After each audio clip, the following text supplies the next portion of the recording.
Kembalikan kenyamanan rumah kamu dengan air freshener Deosense.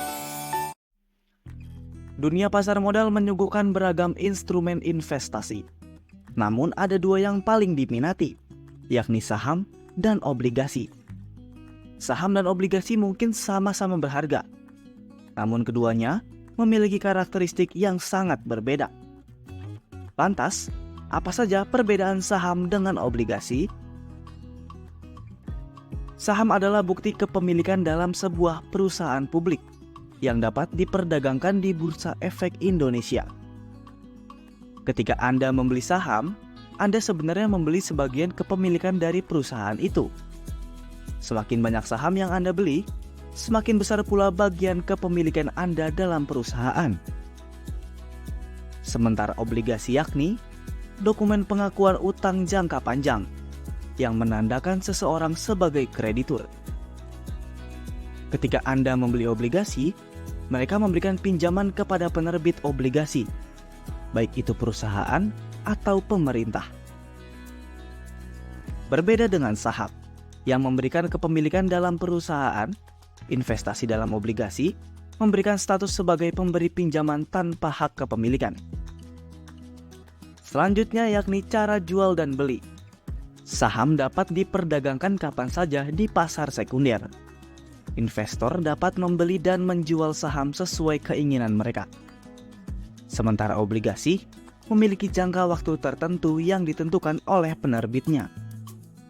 Setelah mencapai jatuh tempo, pemilik obligasi dapat menukarnya dengan dana pokok.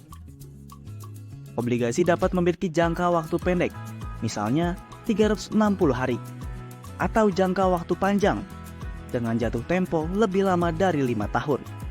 Ketiga yakni kupon. Kupon obligasi atau imbal hasil merupakan nilai bunga yang secara berkala diterima oleh pemegang obligasi. Pembayaran kupon biasanya dilakukan setiap 3 atau 6 bulan. Terdapat 3 jenis kupon obligasi, di antaranya yakni obligasi tanpa bunga, surat utang yang tidak memberikan kupon secara berkala. Keuntungan obligasi ini diperoleh dari capital gain. Obligasi kupon tetap, surat utang yang menawarkan tingkat suku bunga tetap kepada investornya. Obligasi kupon mengambang, surat utang yang menawarkan kupon yang nilainya bisa berubah mengikuti indeks pasar uang. Keempat yakni keuntungan.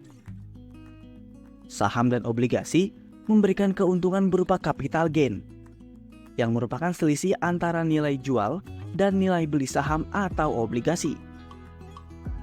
Selain capital gain, saham juga dapat memberikan keuntungan berupa dividen, yaitu bagian dari keuntungan perusahaan yang dibagikan kepada pemegang saham. Secara umum, dividen dibayarkan 1 kali dalam setahun, biasanya antara bulan Januari hingga bulan Maret. Kelima yakni keuntungan investor. Investor di pasar modal, baik yang berinvestasi dalam saham maupun obligasi, memiliki beberapa hak di antaranya yakni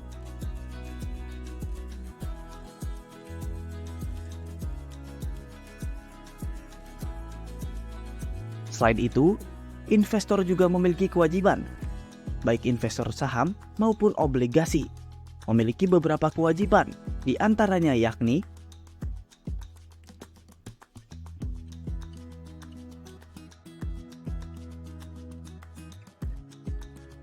itulah perbedaan saham dan obligasi.